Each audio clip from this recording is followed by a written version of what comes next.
Okay, namaste everyone. Thank you for joining in this class on Kala Sarpa. And today we'll be looking at Rahu in the seventh house, and which means Ketu will be in the first house. Okay, and so we have covered almost, after today's class, we'll be covering almost 50% of the course.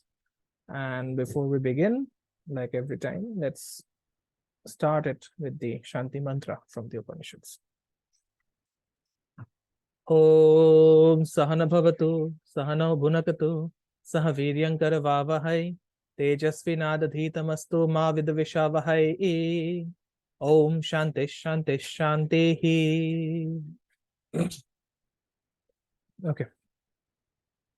So, Kala Sarpa with Rahu in the seventh house and Ketu in the first house. That means this is the 7-1 axis. Okay. So, what is the seventh house? Very simply put, seventh house is the house of others. Because just like the first house is the house of the self, seventh house is the house of others. Okay. And with Rahu in the seventh house, what does Rahu represent? It represents the serpent's head, the snake's head. So the snake's head goes to the place of the other. Okay. So what it implies is there is potential danger in situations where we leave home. Okay. And what do I mean by home? I mean the self, right? The literal home, maybe your career or relationship, everything that is status quo. Okay. The first house represents our comfort zone, and the seventh house represents that zone where we are very uncomfortable. Okay.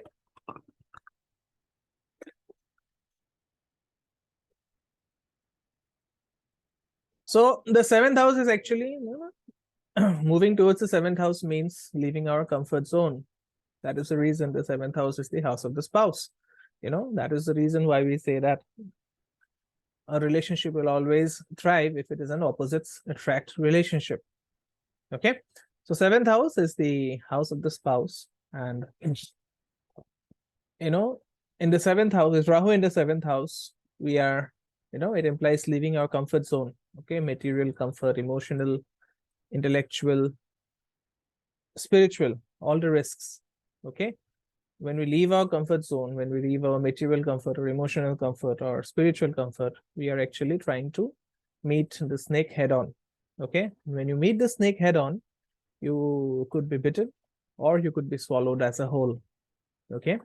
And we know that Rahu represents desire and obsession, while Ketu represents ambivalence as well as detachment. Okay. So with this Rahu in the seventh and Ketu in the first, it can actually indicate a bias for fostering relationships and promoting transactions with others, sometimes at the cost of your own physical, emotional, or psychological well-being. Okay. Now, coming to the physique, the seventh house, we know it rules the bladder, it rules the ovaries, as well as the prostate gland. Okay. And Rahu rules diseases that are hard to diagnose or to cure. Okay. So, this can be a placement for cancer to occur in these affected parts, maybe ovary cancer, maybe prostate cancer, and so on. All right. But cancer does not occur so easily. Okay. The seventh lord, it has to be weak or badly placed for cancer to occur, or there has to be some heavy amount of affliction to the seventh house. Okay. Only then you should be genuinely concerned. Okay. Don't go and say that Rahu in the seventh house, oh, you will have cancer. No, that is not correct.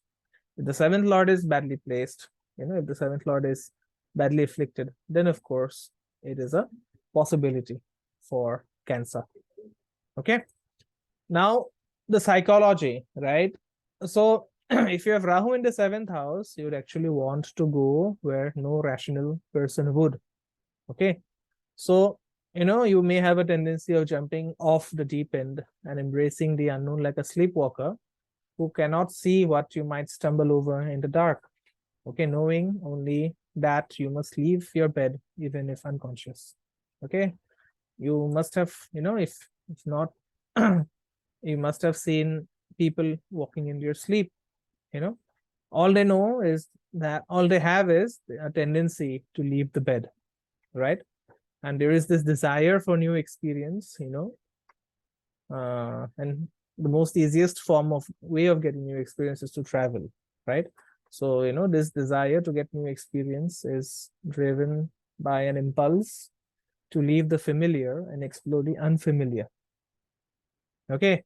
So, for example, if you are a resident of India, you'll not want another vacation in, say, Manali of Himachal Pradesh. You'd want to go river rafting on the Amazon, or maybe you would want to go cycling in the Grand Canyons of Florida. Okay, that's how it works. Okay, that's how Rahu in the 7th house works. Okay. Now, 7th house is also the house of relationships. Okay, and with Rahu in the 7th house of relationships, compulsions regarding relationships are often directed outwards. Okay, are often directed outwards. That means you would obsess about something outside yourself. Okay, typically what happens is I've seen people getting fascinated with another person, okay, other than their spouse. You should zoom it. Someone is. Okay. Yeah. So typically I've seen that with Rahu in the 7th house, the person gets fascinated with another person who is not the spouse, okay, or other than the spouse. And the fascination happens because the other person seems to be exotic, okay, by whatever by whatever means, the other person, you would find the other person very exotic, maybe by culture or ethnicity or language. Okay, so greater this exotic identity, greater will be the appeal towards the other person. All right.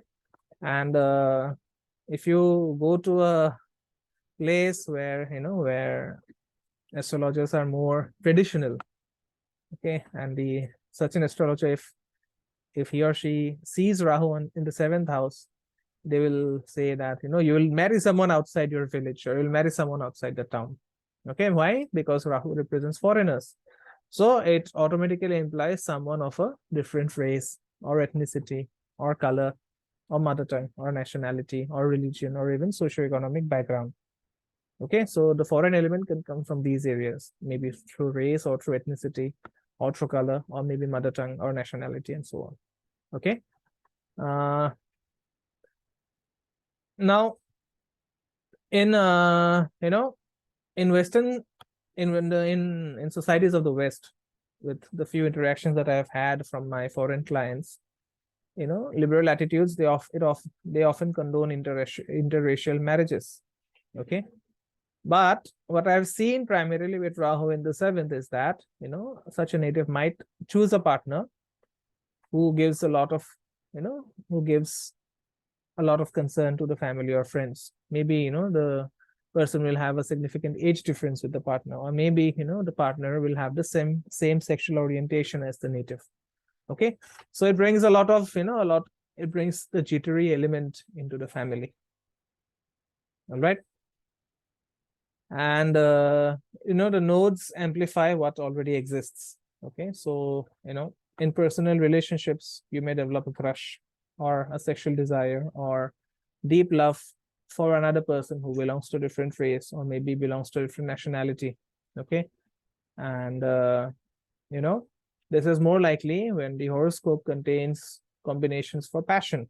Okay, maybe connection between Moon and Venus on one side, and then maybe a connection between Mars or Saturn on the other.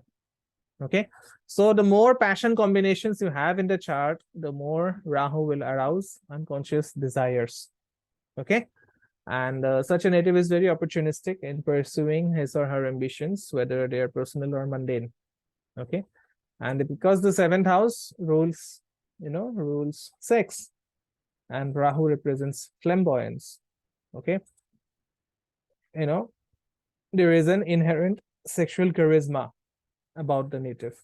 Okay, such a native can be persuasive as well as seductive in building relationships with people who are sexually or socially or materially attractive. Okay, and there is always an intense search for the ideal spouse. Okay, and because Rahu is unique and larger than life, the spouse may be very exotic, very extravagant, very desirable sexually, if I could put it that way, and a risk taker as well. Okay. Now the problem with this combination is such a native can become, overly invested in relationships. Okay. Maybe there is a thinking that all the problems will disappear once he or she finds the perfect partner. But in the search for that perfect partner, these people, they often end up inviting complicated relationships. And as a result, they may experience a lot of discontentment in marriage or maybe treachery in business. Okay. Now, the seventh house also represents partnerships, right? So in a commercial context, foreign interests may play a role in partnerships for these natives. Okay. And those partnerships can actually bring losses and even give, other malefic influences like bankruptcy. Okay. Now, Rahu in the seventh is so intense or so intent on building relationships that the native may overextend.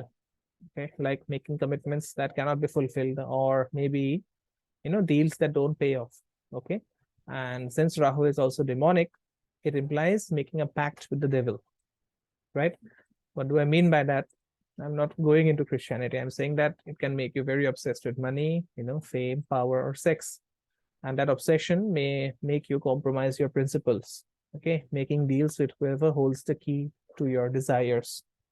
Okay, and Rahu absorbs multiple planetary influences. So in the seventh house, it indicates a potential for many partners. Okay, because Rahu represents that explosion.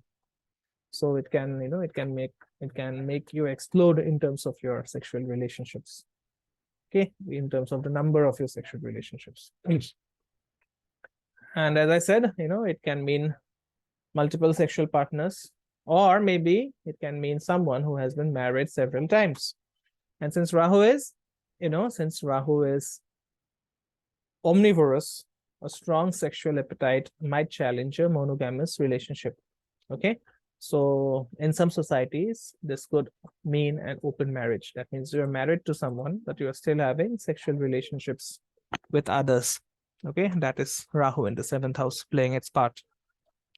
And since Rahu is also a trespasser, the native may risk getting involved in some kind of illegal relationships, maybe looking outside relationships or looking outside the marriage.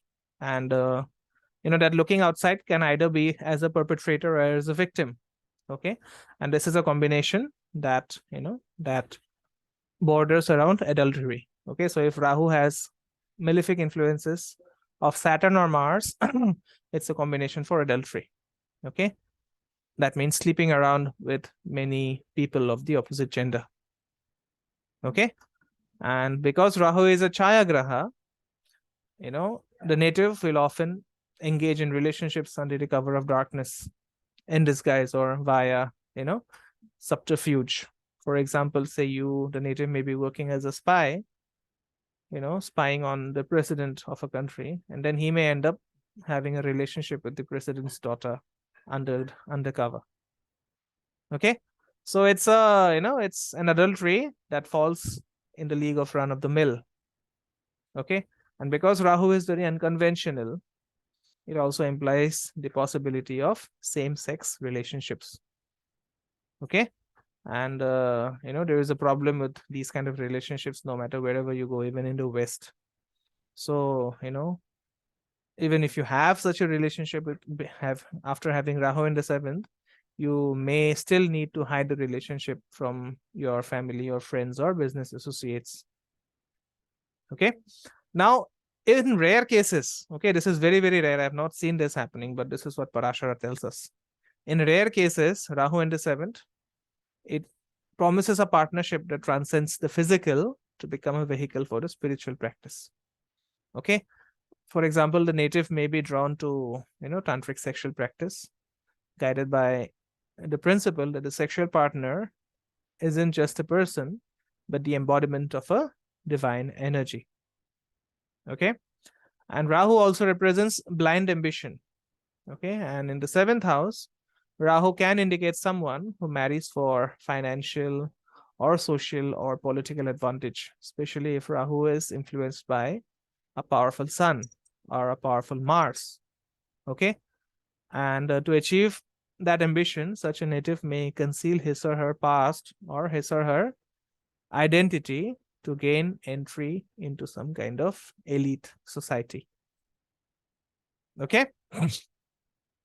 And such a relationship where you are, where you are approaching or where you are putting an effort with a pseudo identity, such a relationship can become very challenging.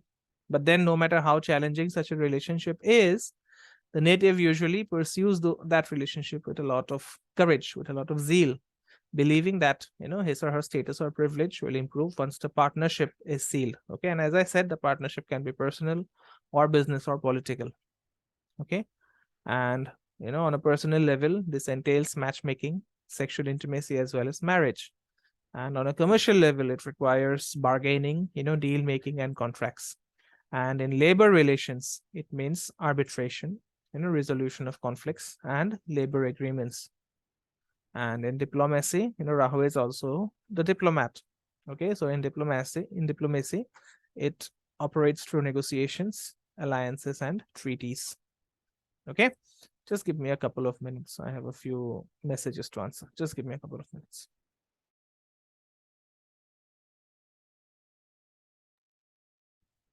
Okay.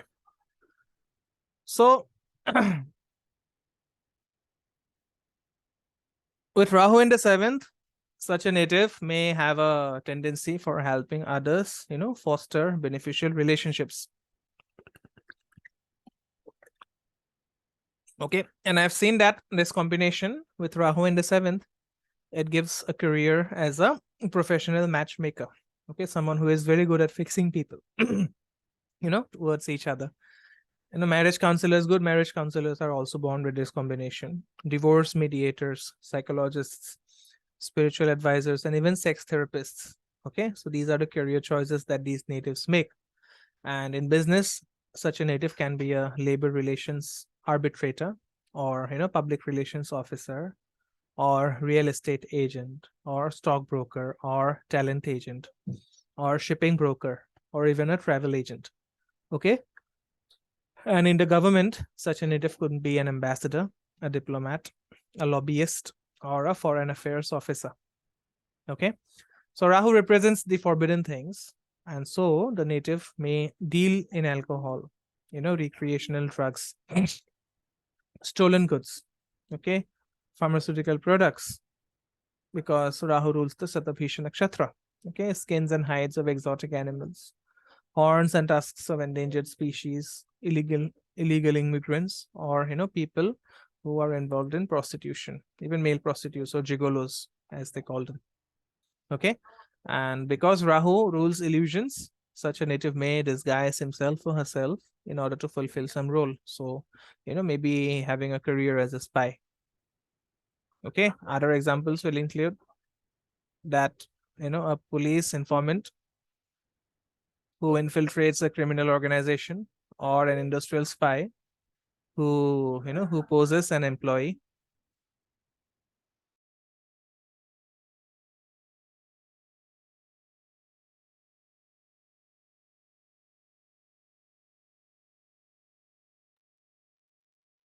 Yeah, really sorry. So, a police informant who infiltrates a criminal organization, or maybe an industrial spy who poses as an employee to access proprietary business information, or maybe an agent of the CIA, or the RAW or the ISI or Mossad, who adopts a, cover identity to penetrate a terrorist organization.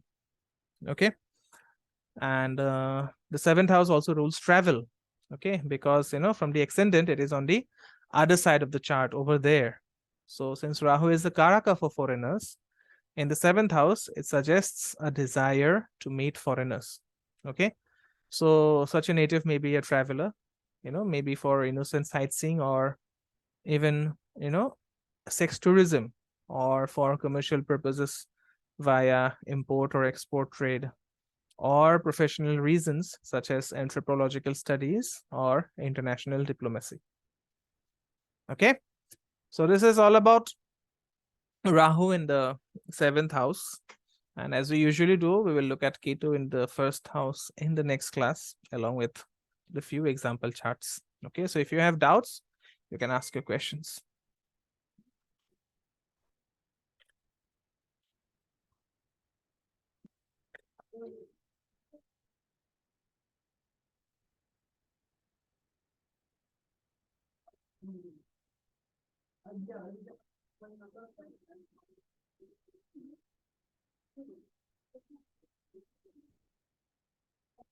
Okay.